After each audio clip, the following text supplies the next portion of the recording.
So anyway, these are just some thoughts to kind of wrestle with as you move forward in playtesting.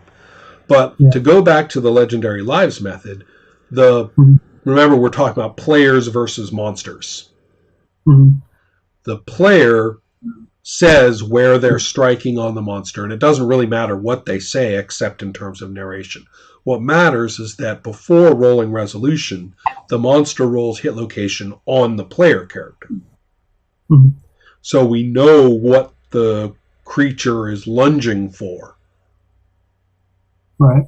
And then when you find out success or failure, that particular posture and where it must go is very, very evident. And then that deeply informs the way the player says what they're going to do next. Right. Because they know where the creature is relative to them. So some interplay of that nature, if that's what you're looking for. I don't think what you said quite gets us there. Right. But I can see you chewing it over and being willing to try stuff in play to see how it goes. So that's good. Yeah. Maybe, I mean, I'm not trying to just steal the aesthetic of what you're describing, but it might also almost be useful if the sorts of things that, like maybe only the narrator introduces complications in that way. Yeah, maybe so. That's not a bad idea. Yeah. So, okay, there's several different variables kicking around that we're playing with, and so that's good. I think I want to leave you with that, if that makes any sense. Because we're not really like design engineering here. I'm just trying to get your mind focused on the right questions for the next step where you are. Yeah. I definitely appreciate the discipline that you forced me to approach these things with. Oh, yeah. Yell out a little bit. I appreciate that. I mean, that's the idea, I guess, is that if the material is at least semi-coherent enough that a sense of discipline can be, developed.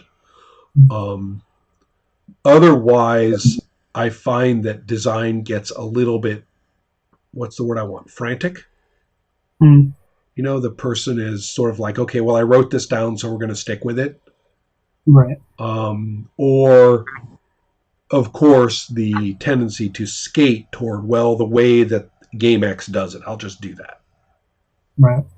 So, which has its place, but not by skating there. But, yeah. And okay. It's definitely not really my design. I don't want to be innovative for innovative sake, but I'm definitely not interested in iteration off of games I already like that much. Sure. I get you. I mean, the point is that we are dealing with a developing art form. Sure, yeah. And therefore, our instrumentation is worth toying with. Yeah. And I think that's a good thing. Absolutely. Right. It is also, in case this matters to anybody, this moves into one of the topics for the publishing series that I will do one day. Mm-hmm. But it's relevant a little bit here. Everybody knows that you can't patent a mechanic, a particular single procedure in a game. Right. They know it, but they don't believe it. They think you can. They're certain that you can. That they'll get sued if they use that thing in that game. Right. And game companies know this and practice lawfare on people by sending cease and desist letters that have no standing whatsoever. Right. I mean, nothing stops a lawyer from signing a cease and desist letter that's bullshit. They do it all the time because it works.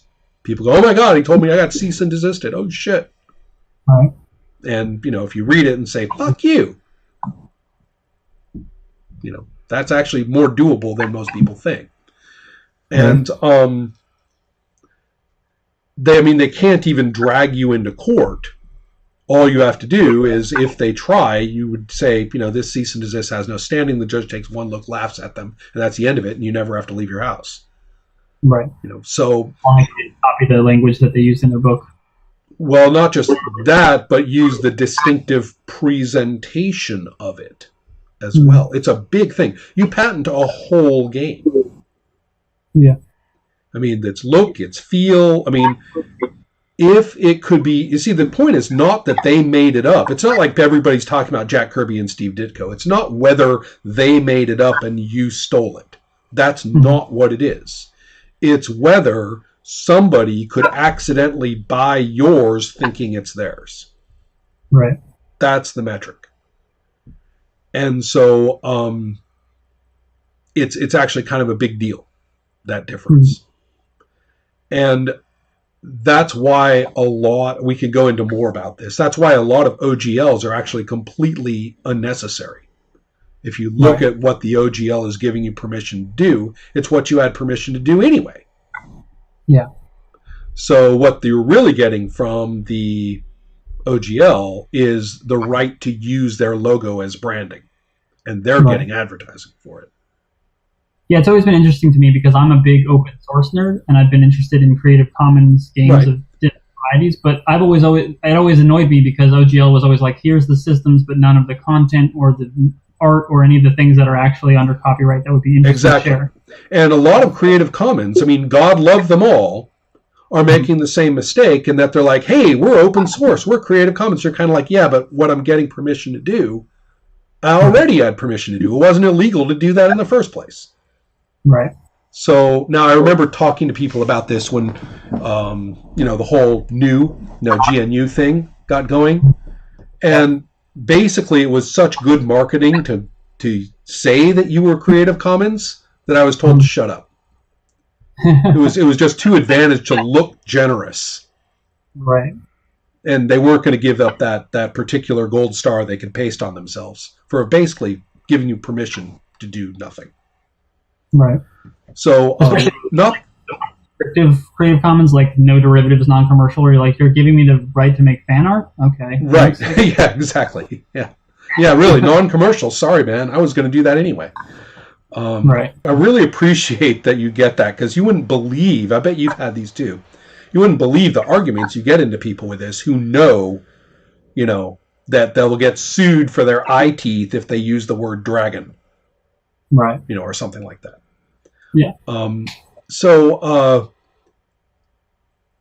There's history there too with all everyone starts talking about the history of lawsuits and role playing, and they don't know the history. They just know what they tell each other. So, right. Well, what I want to talk about then for this purpose is, the reason I brought this up in this context, is that you are not stealing. Mm-hmm. So if I were to borrow, the sequence in Legendary Lives, conceptually speaking, right, precisely as given, but integrated into my particular system and presentation, which has nothing to do with Legendary Lives. Yeah. I'm not stealing. It's just nice of me to cite them, which I always do because I'm that kind of person. But I'm not even obligated to do that. Yeah. When people write to me and say, hey, can I use this or that from Sorcerer or something like that? My answer is always, you already could. It would be nice if you acknowledged me. Right. Then that's all I can say. You actually don't need my permission. Yeah. So in this case, feel free to, digest what you know and produce it in a fashion that actually is very powerful for your purposes. Right. And it's part of that design dialogue that I was talking about earlier, design conversation. I myself am very big on, as I say, acknowledging, at least as far as you can tell, where you got these things. Right. If you want to be scholarly, you would actually look up where they showed up first as well. But, we can't do that for everything all the time. Right. But the thing I'm trying to get at is that I am a little wary, as I mentioned before, of the design conversation basically turning into a person exploiting others as their R&D. Mm-hmm.